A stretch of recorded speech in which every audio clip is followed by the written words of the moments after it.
Bonjour à toutes et à tous. En écologie, les facteurs biotiques représentent l'ensemble des interactions du vivant sur le vivant. Dans un écosystème opposable aux facteurs abiotiques, ils constituent une partie des facteurs écologiques de cet écosystème. Il s'agit des ressources alimentaires, des relations trophiques, de prédation, coopération, compétition, parasitisme, etc.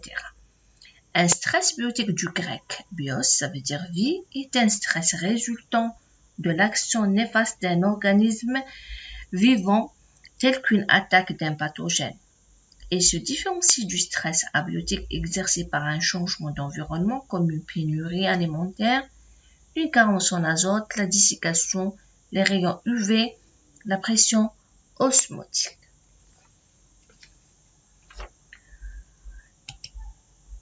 Dans ce cours, vous allez apprendre à établir la distinction entre une maladie et un problème d'ordre physiologique, intégrer les notions fondamentales de pathologie végétale, connaître les principaux agents pathogènes, analyser les phénomènes de parasitisme et d'infection, et enfin choisir les méthodes de lutte adéquates.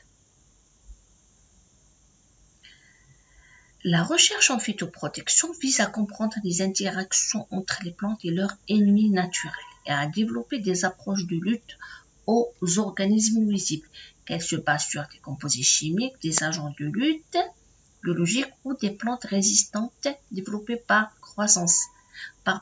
croisement sexué ou par transgénèse.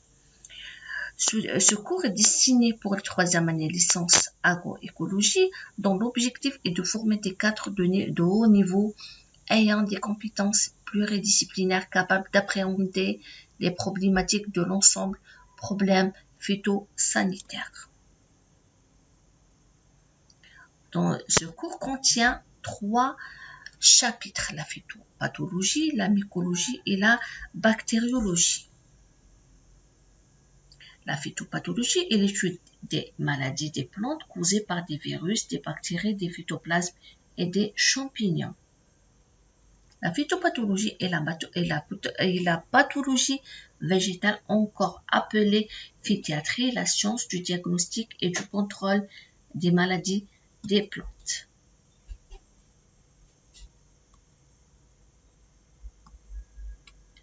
La mycologie, donc les champignons phytopathogènes sont capables de mettre en place des processus infectieux complexes pour développer les structures spécialisées que leur cycle infectieux requiert.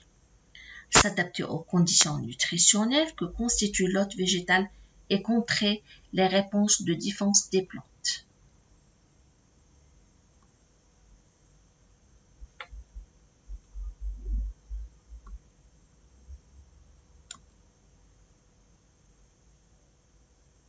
En ce qui concerne la bactériologie, les bactéries phytopathogènes sont des bactéries responsables de maladies bactériennes ou bactérioses chez les végétaux.